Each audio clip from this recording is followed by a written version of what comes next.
ابھی تھوڑا سا لوگ پیچھے ہوں گے، انتظار کر لیں، کیا کہتے ہیں، بہت بڑی تعداد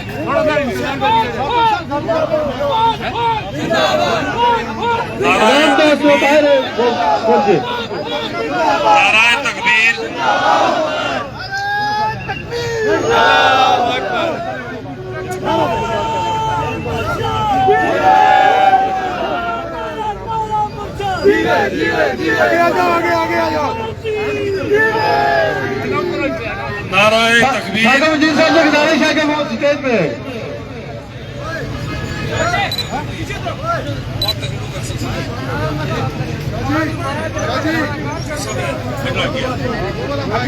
نعرہ تکبیر، اسلام زندہ باد، پاکستان زندہ باد، آج جموں و کشمیر مسلم کانفرنس، زندہ باد، رئیس الارکان قائد ملت غلام عباس، مجاہد اول سردار محمد عبدالقیوم خان، تحریک آزادی کشمیر، شہدائے آزادی کشمیر، مجاہدین آزادی کشمیر، قائدین حریت کانفرنس، مسلح افواج پاکستان، مسلح افواج پاکستان، کارکنان مسلم کانفرنس، کارکنان مسلم کانفرنس، کشمیر بنے گا، کشمیر بنے گا، کشمیر بنے گا، نحمد و نصلی علی رسول الکریم۔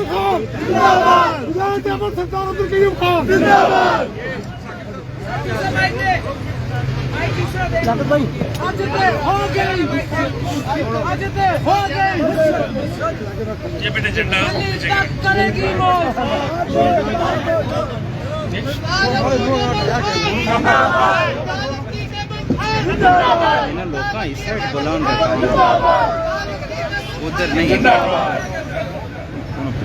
نحمد و نصلی علی رسول الکریم۔ شرکائے ریلی، آج جموں و کشمیر مسلم کانفرنس کے عہدیداران، کارکنان، یوتھ ونگ اور ایم ایس ایف کے کارکنان، سوشل میڈیا کے کارکنان، الیکٹرانک اور پرنٹ میڈیا کے اراکین، سینٹرل بار کے عہدیداران و اراکین، خواتین و حضرات، میں آپ سب کا دل کی گہرائی سے شکریہ ادا کرنا چاہتا ہوں۔ اللہ تعالیٰ کا لاکھ لاکھ شکر ہے کہ خراب موسم کے باوجود، بڑے شارٹ نوٹس کے باوجود، کسی بڑی تیاری کے بغیر پروردگار عالم نے اس عظیم الشان ریلی کو کامیابی سے ہمکنار کیا۔ ہم اس پر پروردگار عالم کا لاتعداد شکر ادا کرتے ہیں، اور آپ سب خواتین و حضرات کا دل کی گہرائی سے شکریہ میں ادا کرتا ہوں، کیونکہ یہ پروگرام جو ہے یہ اتنا تفصیلی پروگرام نہیں تھا، بہت مختصر پروگرام تھا۔ بنیادی طور پر یہ حلقہ کھاوڑا اور حلقہ سٹی کے اراکین پر مشتمل یہ پروگرام تھا، اور انہوں نے اس بات کا فیصلہ کیا تھا کہ وہ ایک ریلی نکالنا چاہتے ہیں، انہی کا انیشیٹو تھا۔ اس میں پھر ہیرکوٹ کے غربی باغ کے کارکنان بھی شامل ہو گئے، اس میں پھر ہٹیا سے، چکار سے اور راملہ کوٹ سے سیدھا ساتھی شامل ہو گئے۔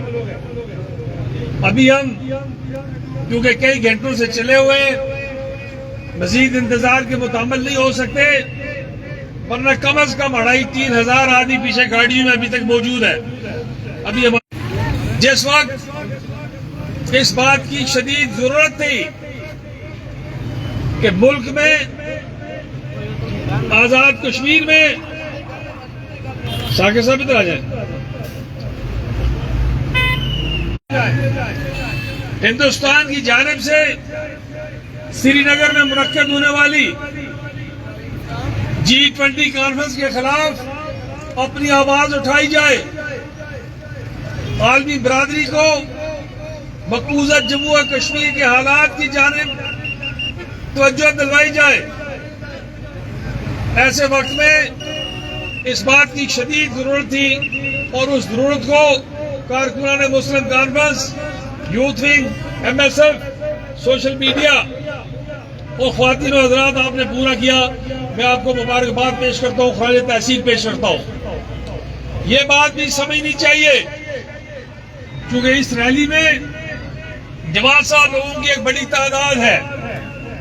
پرانے کارکنان بھی موجود ہیں جو تاریخ سے واقف ہیں، لیکن جماعت صاحب لوگوں کو یہ بات معلوم ہونا چاہیے کہ ریلیوں کا یہ سلسلہ کشمیر کی سیاست میں سب سے پہلے کامیاب ریلیوں کا سلسلہ مسلم کانفرنس سے شروع کیا. آپ کو میں یاد دلاتا ہوں کہ ہم نے 90s میں مظفر آباد سے میرپور، یہ نوجوانوں سنو میں کیا کہہ رہا ہوں اور اس فاصلے پر توجہ دیں، اس سفر پر توجہ دیں. ہم نے مظفر آباد سے میرپور، میرپور سے فیض آباد، فیض آباد سے خیبر اور خیبر سے کراچی روزے کی حالت میں ایک ریلی کا اہتمام کیا جو سارے پاکستان میں چلی. کئی میرے پرانے ساتھی یہاں موجود ہیں جو اس ریلی میں شامل تھے. اور پھر ایک تو وہ ریلی ہو گئی سیاسی ریلیاں، اور دوسری مسلح افواج پاکستان کے ساتھ 80 کی دہائی میں پہلی بار جب ہم نے ریلی نکالی تو اس وقت سیاسی جماعتیں ہمارا مذاق اڑایا کرتی تھی، کہا کرتی تھی کہ جمہوریت پسند جماعت ہے اور فوج کے ساتھ یکجہتی کا اظہار کر رہی ہے. سیاسی کارکنان کو اپنی جگہ، خود مسلح افواج پاکستان کے کئی لوگ حیران تھے کہ اس بات کی کیا ضرورت پڑ گئی، لیکن مجاہد اول کی دوربین نگاہیں دیکھ رہی تھی. میں خود محسوس کر رہا تھا کہ فوج کے خلاف سازشیں شروع ہو گئی ہے. مسلم کانفرنس کا بریک مخصوص کردار ہے جو 1932 سے لے کے شروع ہوتا ہے. میں نے گزشتہ روز اسمبلی میں بھی اس کا ذکر کیا. مسلم کانفرنس کے کارکنوں، آپ عظیم لوگ ہو.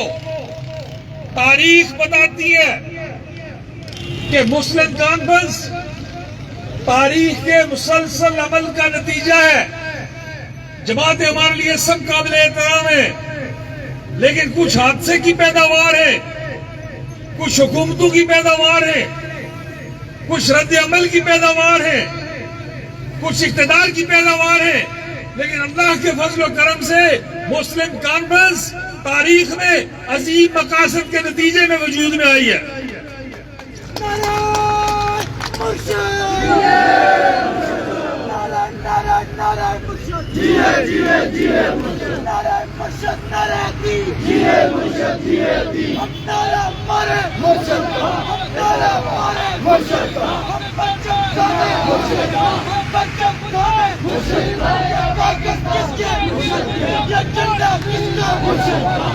تو میں آپ سے گزارش کر رہا ہوں، آپ کو یاد دلانا چاہتا ہوں، میں نے کل وزیر خارجہ بلاول بھٹو صاحب کی موجودگی میں بھی کہا کہ مسلم کانفرنس پہلے وجود میں آئی، پھر اس نے تحریک آزادی کشمیر کی بنیاد رکھی، پھر اس نے آزاد کشمیر کی موجودہ تاریخ کی بنیاد رکھی، پھر اس نے آزاد کشمیر اور جموں و کشمیر میں اسمبلیوں کا وجود دیا، پھر اس نے ایک حکومت قائم کی، پھر اس نے آزاد کشمیر کو آئین دیا، آزاد کشمیر کو تعمیر و ترقی کا راستہ دکھایا، آزاد کشمیر کو دنیا کے نقشے میں ایک کنفلکٹ زون ہونے کے باوجود وہ تمام سہولتیں مہیا کی جو ایک مکمل ریاست میں موجود ہوتی ہیں.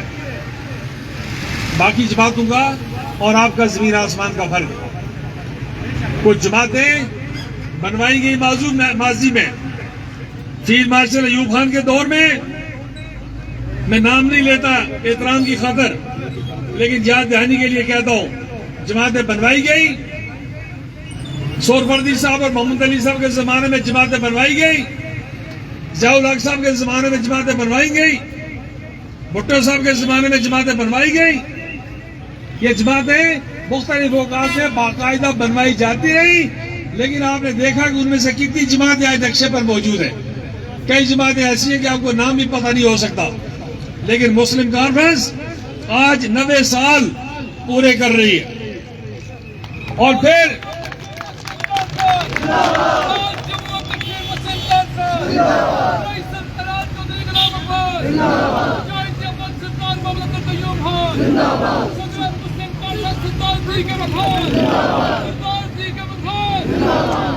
یہ اس بغیر کسی تیاری کے، بغیر کسی انتظام کے، وادی نیلم سے لے کر وادی جہلم سے لے کر باغ اور راولہ کوٹ تک سیدھا سیدھا کارکنان کا یکجا ہونا، مظفر آباد سے پونچھ تک لوگوں کے مقصد کی خاطر اکٹھے ہونا، یہ آسانی سے سیاست میں لوگ نہیں کر سکتے. یہ بات یاد رکھنی چاہیے. انتظام پوچھتے ہیں، انتظام پوچھتے ہیں، گاڑیاں پوچھتے ہیں، جھنڈوں کے لیے پیسے پوچھتے ہیں، ساری کھانے پینے کے انتظامات دیکھتے ہیں، سوشل میڈیا کے انتظامات کا پہلے تیاری کرتے ہیں. لیکن اللہ کے فضل سے مسلم کانفرنس کو خدا نے یہ توفیق دی ہے. اور پھر مسلم کانفرنس کا ایک موقف ہے، آپ کو اس پر بھی میں خراج تحسین پیش کرتا ہوں کہ جب ہم افواج پاکستان زندہ باد کی ریلی نکالتے تھے، مسلم کانفرنس کا دستور واحد دستور ہے جنوبی ایشیا کے اندر واحد سیاسی جماعت کا دستور ہے جس میں مسلح افواج پاکستان کا نعرہ دستوری طور پر درج ہے. دستور کے اندر سال میں ایک دن یکجہتی مناتے ہیں، اور ہم اس وقت کہتے رہے کہ جناب دفاع بہت ضروری ہے.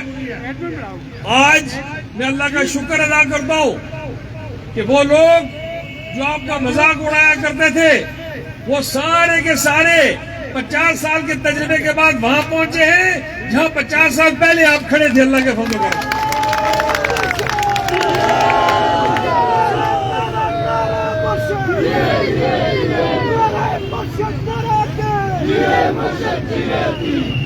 اگرچہ کوئی جاندار اس طرح کی ریلی نہیں نکال سکے، ہم کمزور حالت میں ہیں، ہم حکومت میں نہیں ہیں، ہم اسمبلی کے اندر ایک سیٹ پر ہیں، بری طرح ہمیں شکست دوچار کر دیا گیا.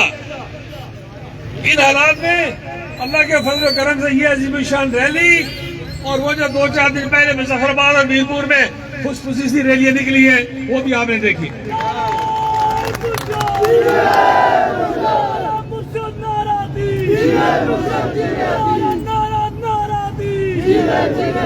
فرق کیا ہے؟ فرق یہ ہے کہ ہم یہ کام عقیدے کے طور پر کرتے ہیں، شوق کے طور پر کرتے ہیں، جذبے اور جوش سے کرتے ہیں، اور لوگ اسے سیاسی مجبوری سمجھ کے کرتے ہیں. جب ہم یہ کام کرتے تھے تو لوگ کہتے تھے کہ جی فوج کی حمایت حاصل کرنے کے لیے یہ کام کیا جاتا ہے. فوج جن لوگوں کی حمایت کرتی ہے وہ اسمبلی میں ایک سیٹ پر نہیں آیا کرتے، وہ 15-15 20-20 سیٹوں پر بیٹھا کرتے ہیں.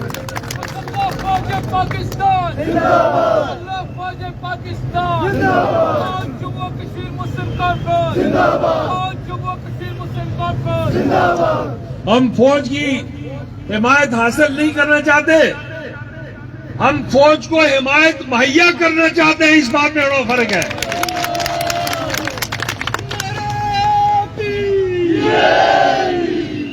اور یہ کام آج سے نہیں ہو رہا. مجاہد اول نے 23 سال کی عمر میں نیلا بٹ کے مقام پر 23 اگست 1947 کو آزاد کشمیر ریجمنٹل فورسز کی بنیاد رکھی تھی. وہ اس کے بانی کمانڈر ہیں، بانی جرنیل ہیں. اور اس کے بعد یہ جو آپ کی مجاہد فورس ہے اس کی بنیاد انہوں نے 65 میں رکھی تھی. ہماری قیادت عسکری قیادت بھی رہی ہے، ہماری قیادت فوجی قیادت بھی رہی ہے، ہماری قیادت نظریاتی قیادت بھی رہی ہے، ہماری قیادت سیاسی قیادت بھی رہی ہے، اور ہماری قیادت دوربین مومنانہ بصیرت کی عمل قیادت بھی رہی ہے. وہ ان خطرات کو دیکھ رہی تھی.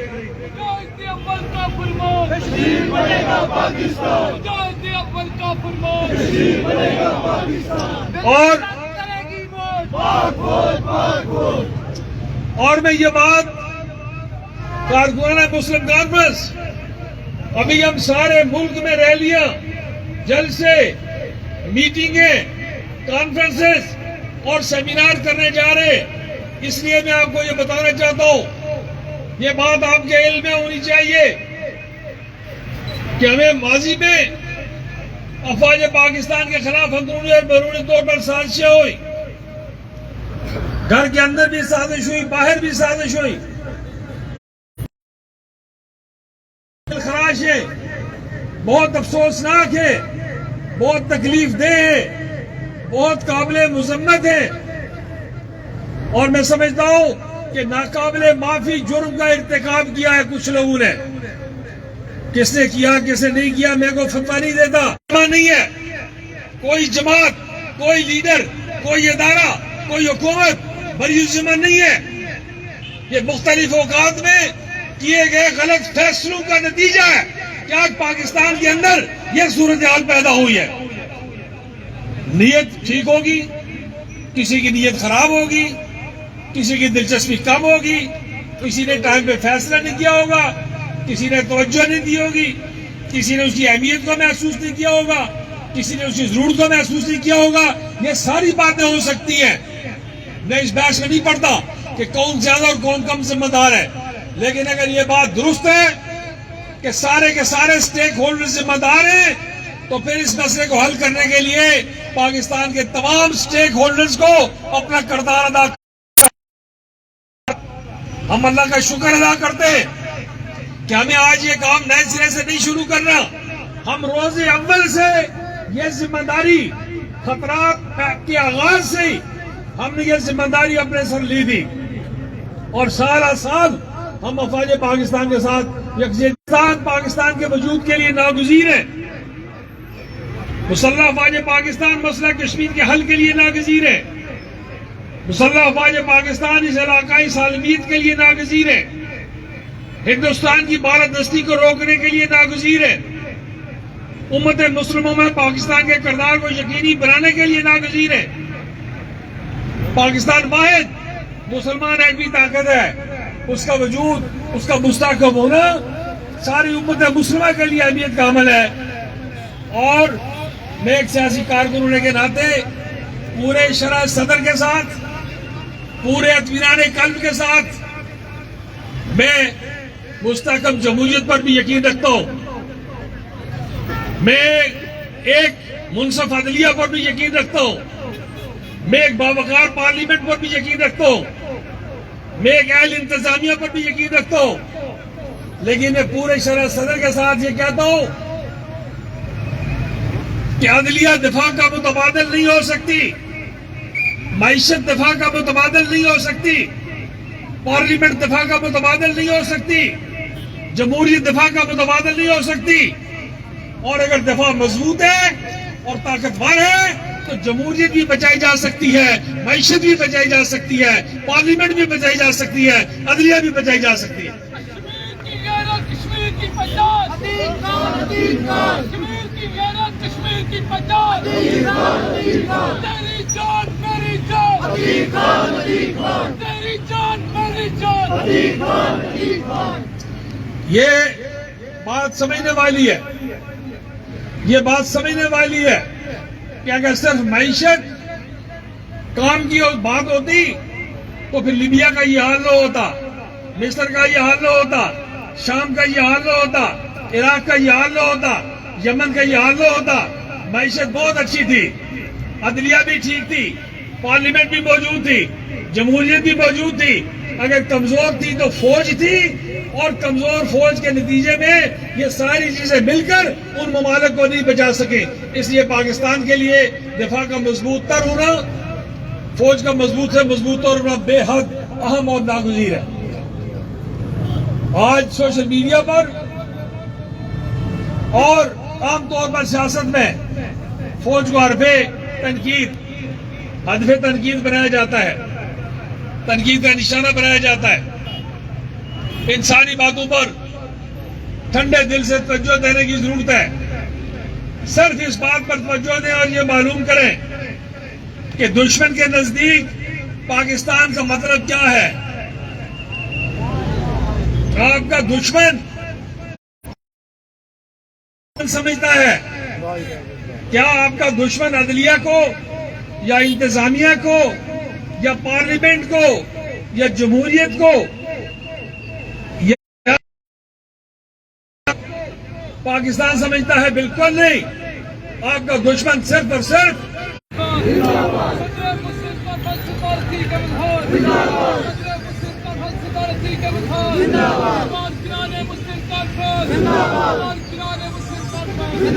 اور میں یاد دہانی کے طور پر کہنا چاہتا ہوں کہ میں نے 8 اور 9 مارچ 1995 قومی اخبارات میں ایڈیٹوریل پیج پر ادارتی صفحے پر آرٹیکل لکھا جس کا عنوان تھا کہ پاکستان کو تنہا سیاستدانوں پر نہیں چھوڑا جا سکتا. میں نے 90s میں ملٹری ڈیموکریسی کی بات کی. لوگوں نے بہت مذاق اڑایا کہ ملٹری ڈیموکریسی کیا ہوتی ہے. ابھی ان کو شاید سمجھ میں آنا شروع ہو گئی ہوگی کہ ملٹری ڈیموکریسی کیا ہوتی ہے. اس لیے میں آپ سے کہنا چاہتا ہوں کہ اس زمن میں اپنی ذمہ داریاں پوری کرنے کی ضرورت ہے. فوج اسی طرح جس طرح آپ اور ہم ہیں. ایک آدمی سیاستدان ہے، کوئی نہیں کہتا کہ سیاستدان کیا کر رہے. دوسرا آدمی تاجر ہے، کوئی سوشل میڈیا پر نہیں پوچھتا کہ تاجر کیا کر رہے. تیسرا آدمی وکیل ہے، کوئی سوشل میڈیا پر نہیں پوچھتا کہ وکلا کیا کر رہے. چوتھا آدمی جج ہے، کوئی سوشل میڈیا پر نہیں پوچھتا کہ عدلیہ کیا کر رہی ہے. سوشل میڈیا پر پوچھا جا رہا ہے کہ فوج کیا کر رہی ہے. یعنی ایک بھائی سیاستدان ہے، اس کو بھی معافی ہے، وکیل کو بھی معافی ہے، تاجر کو بھی معافی ہے، جج کو بھی معافی ہے، بیوروکریٹ کو بھی معافی ہے. تو وہ جو آپ کا 5 چھٹا بھائی فوج میں سینے پر گولی کھاتا ہے، اپنے پیچھے 22 سال کی بیوہ اور 6 مہینے کا بچہ پوچھا جاتا ہے کہ فوج کیا کرتی ہے.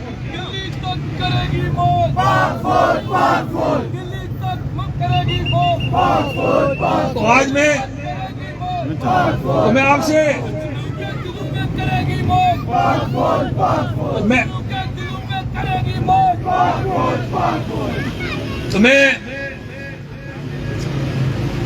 تمام تر مشکل حالات کے باوجود پاکستان کی وزارت خارجہ نے، پاکستان کے اداروں نے، پاکستان کی ریاست نے G20 کے موقع پر ہندوستان کو پوری طرح بے نقاب کیا.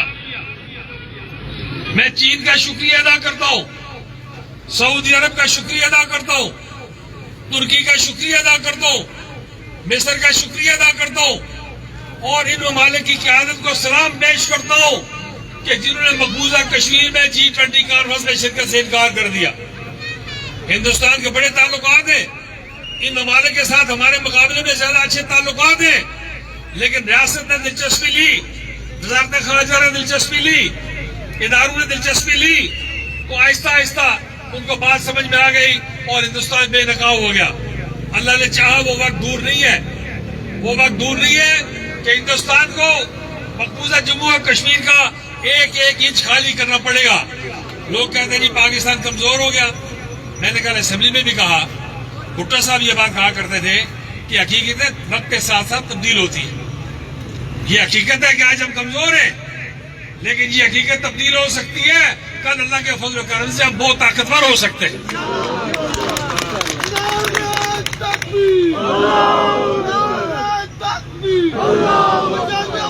کیا فرمایا شہید بنے گا پاکستان، مجاہدی عمل کا کیا فرمایا شہید بنے گا پاکستان زندہ باد، پاک فوج زندہ باد، آج جموں کشمیر کو سلطنت زندہ باد، قلبی عمل آج بھی عمل، مجاہدی عمل مجاہدی عمل، قلبی عمل آج بھی عمل، مجاہدی عمل، پاک فوج زندہ باد، پاک فوج زندہ باد. آج ہندوستان کا طاقتور ہونا ایک حقیقت ہے، اس میں کوئی شبہ کی بات نہیں ہے. لیکن کرناٹک کا نتیجہ آپ نے دیکھا، خالصتان کی تحریک آپ نے دیکھی، ہندوستان کے اندر اٹھنے والے باقی سیاسی تحریکیں آپ نے دیکھی. یہ حقیقت بھی اپنی جگہ اٹل دکھائی دیتی ہے کہ ہندوستان آنے والے وقت میں تیزی کے ساتھ مودی کا ہندوستان کمزوری کی طرف جا رہا ہے. ہم اس کے خواہش مند نہیں ہیں، مسلم کانفرنس اس کی خواہش مند نہیں ہے. ہندوستان کی توڑ پھوڑ میں ہم کوئی دلچسپی نہیں رکھتے. لیکن جو کچھ وہ کر رہے ہیں اس کا فطری نتیجہ ہے کہ ہندوستان اندر سے کھوکھلا ہو رہا ہے، خالی ہو رہا ہے.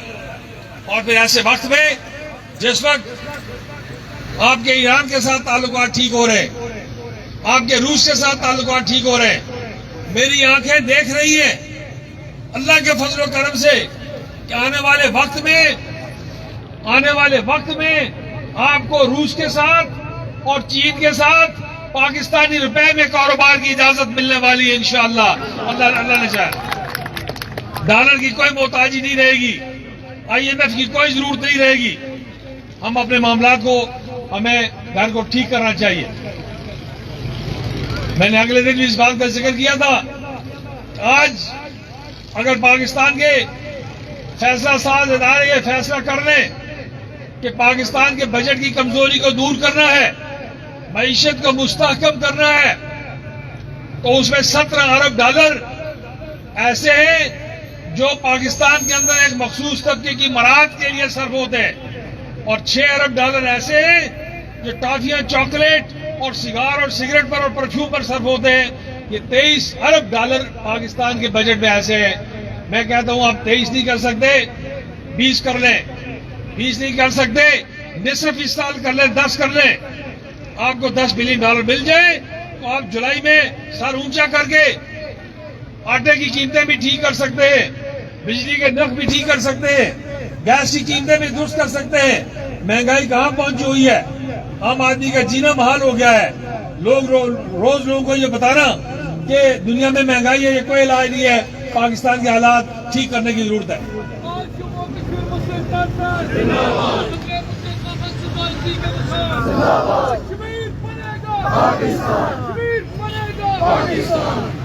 تو میں اس موقع کی مناسبت سے شہدائے جموں و کشمیر کو خراج عقیدت پیش کرتا ہوں.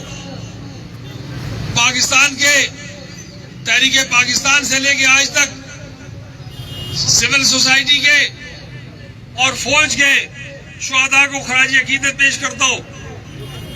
مقبوضہ جموں و کشمیر کے عظیم عوام کے ساتھ یکجہتی کا اظہار کرتا ہوں اور انہیں یقین دلاتا ہوں کہ یہ موجودہ ظلم و ستم کا دور زیادہ دیر تک نہیں رہے گا. اللہ تعالیٰ کا بھی اپنا ایک قانون ہے. ایسا نہیں ہو سکتا کہ یہ صرف ہندوستان طاقتور ہے تو کشمیریوں پر ظلم ہوتا رہے گا. ہندوستان ضرور طاقتور ہے لیکن اس کے اوپر پروردگار عالم کی ایک طاقت بھی بیٹھی ہوئی ہے. 6 لاکھ کشمیری شہداء کا خون بھی موجود ہے. لوگوں کی عزت، آبرو اور جان مال بھی تحریک آزادی کشمیر کے راستے میں قربان ہو چکی ہوئی ہے. اس لیے کوئی زیادہ لمبی بات کرنے کی نہیں ہے. آج ہمارا ایک وقت میں ریلی اور جلسہ 2 کام نہیں ہو سکتے. ایک وقت میں یہ جلسہ ہو سکتا ہے یا ریلی ہو سکتی ہے.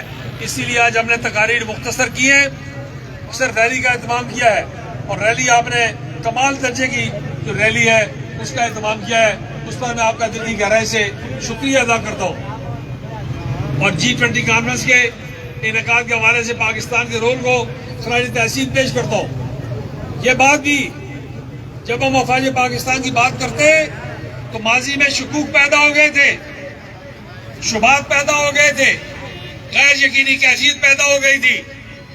لیکن موجودہ چیف آف آرمی سٹاف نے کاکول کے اندر تقریر کرتے ہوئے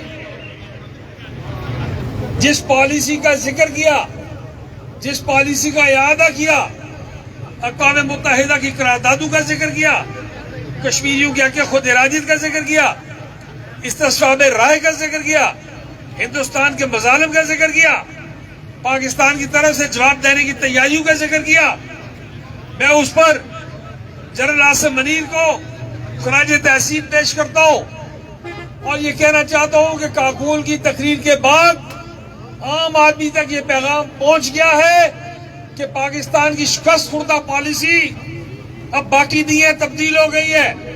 پاکستان کی بزدلانہ پالیسی تبدیل ہو گئی ہے. کشمیریوں کی قیمت پر ہندوستان کے ساتھ تجارت کی پالیسی تبدیل ہو گئی ہے. میں آرمی چیف سے بھی، وزیر اعظم پاکستان سے بھی، اپنے حکمرانوں سے بھی، سیاستدانوں سے بھی کہنا چاہتا ہوں کہ اسی پالیسی پر گامزن رہنے کی ضرورت ہے. اسی پالیسی کو آگے لے کر چلنے کی ضرورت ہے. اللہ کے فضل و کرم سے کوئی کچھ نہیں کسی کا بگاڑ سکتا.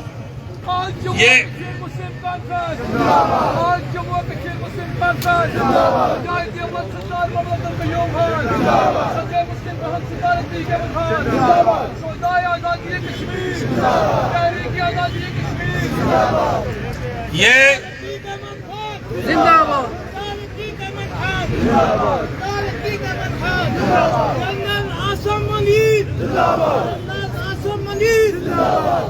تو میں یہ کہنا چاہتا ہوں کہ ابھی آپ نے دیکھا عرب ممالک کے اندر ایک بڑا طوفان آیا. سیریا بشار الاسد جوان آدمی ہے لیکن ڈٹ کے کھڑا رہا. مغربی قوتوں نے شام کی زمین اوپر نیچے کر دی, لاکھوں لوگوں کو مہاجر کر دیا, پراپرٹیز تباہ کر دی, کاروبار ٹھپ کر دیے, لیکن وہ کھڑا رہا, ڈٹا رہا. اللہ تعالیٰ کے فضل و کرم سے آج وہ سرخرو ہے پوری طرح. کل وہ سعودی عرب بیٹھا ہوا تھا. اب عرب ملکوں کے درمیان اتحادی ایک نئی فضا جو ہے وہ پیدا ہو رہی ہے.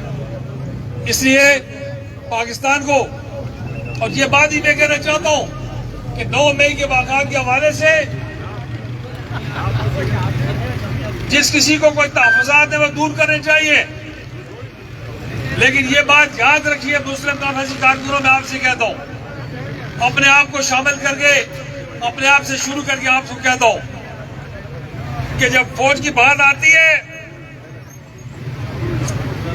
تو اس میں اگر مگر چونکہ چنانچہ کچھ نہیں ہو سکتا. یا کوئی آدمی اس ملک کا محب وطن آدمی یا پاکستان کی فوج کے ساتھ ہے یا پاکستانی فوج کے ساتھ نہیں ہے تو پھر ہندوستانی فوج کے ساتھ ہے. درمیان کا کوئی راستہ نہیں ہے. یہ بات یاد رکھیں.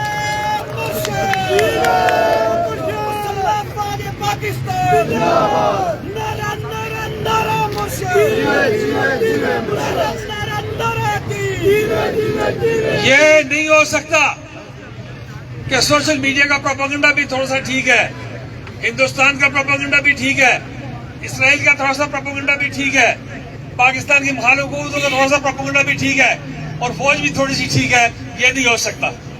اس معاملے میں بالکل ایک واضح لائن کھینچنے کی ضرورت ہے, اور یہ بات اپنے دل کو بھی اور گرد و پیش میں بھی بتانے کی ضرورت ہے کہ پاکستان کا ہر محب وطن شہری, جموں و کشمیر کا ہر محب وطن شہری اپنی افواج کے ساتھ کھڑا ہے. کسی جرنیل کی غلطی ہو سکتی ہے, کسی جرنیل کا قصور ہو سکتا ہے, کوئی ایک آدھ آدمی اس کا کوئی الزام جائز ہو سکتا ہے, لیکن فوج کی حق کون سی ہے؟ فوج وہ ہے جو اس وقت سیاچین میں کھڑی ہے, جو کھپرو میں کھڑی ہے, جو حاجی پیر میں کھڑی ہے, جو لائن آف کنٹرول پر کھڑی ہے, جو ہندوستان کی گولیوں کا سامنا کر رہی ہے. جیسے 70 سال سے کوئی گولی اپنی پشت پر نہیں کھائی, ہر جوان نے گولی اپنے سینے پر کھائی ہے, وہ فوج ہے, اور ہم اس فوج کے ساتھ کھڑے ہیں. اس میں کسی کو شبہ نہیں ہونا چاہیے بالکل. اور یہ بات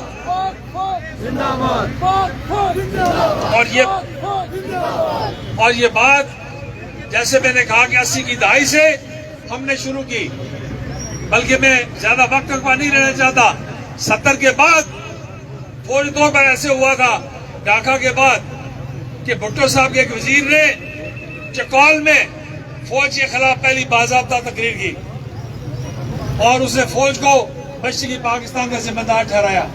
اس کے نتیجے میں مجاہد اول نے گجر خان میں کالج میں ایک اجتماع کیا, اور پھر وہاں سے کراچی لاہور تک 2-4 پروگرامات کیے, اور اس ساری مہم کا راستہ روکا, اور یہ بتایا کہ اس میں تنہا فوج ذمہ دار نہیں ہے, اس میں سیاسی, معاشی, اقتصادی, انتظامی کیا کیا فیکٹر شامل ہیں, کیا ہندوستان کی سازشیں شامل ہیں.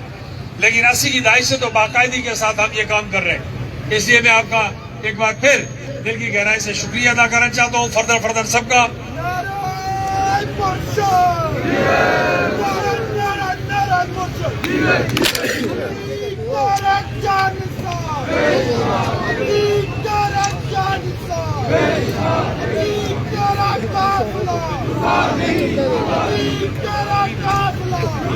میرا مرشد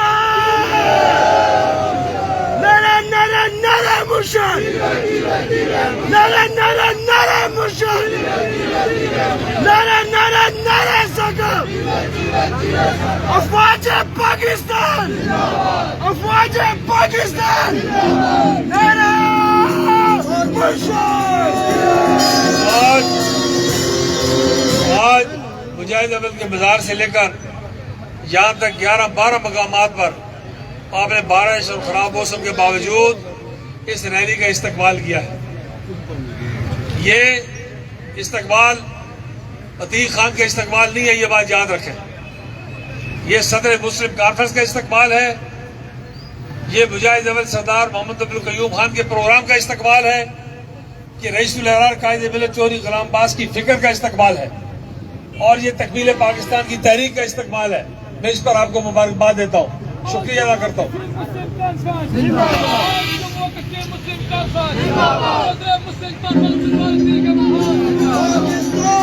میں آخر میں نعرہ لگا کے اس پر بات ختم کرتے ہیں.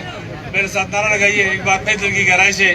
شکریہ قبول کیجیے پریس کا، میڈیا کا، میں بطور خاص سوشل میڈیا کے اراکین کا اور ان سارے لوگوں کا. انتظامیہ نے بھی راستے میں ہماری معاونت کی، میں سب کا دل کی گہرائی سے. سینٹرل پریس کا والوں نے خاص طور پر انہوں نے ویڈیو میسیجز صدر صاحب نے، جنرل سیکرٹری صاحب نے جاری کیے. ان سارے احباب کا، دوستوں کا، خواتین حضرات کا، MSF یوتھ ونگ کا اور سوشل میڈیا کا اراکین کا شکریہ ادا کرنا چاہتا ہوں. نعرہ تکبیر، اسلام پاکستان. آج جموں و کشمیر مسلم کانفرنس، رئیس الاحرار قائد ملت چودھری غلام عباس، مجاہد اول سردار محمد عبدالقیوم خان، تحریک آزادی کشمیر، شہدائے آزادی کشمیر، مجاہدین آزادی کشمیر، قائدین حریت کانفرنس، کارکنان مسلم کانفرنس، مسلح افواج پاکستان، مسلح افواج پاکستان.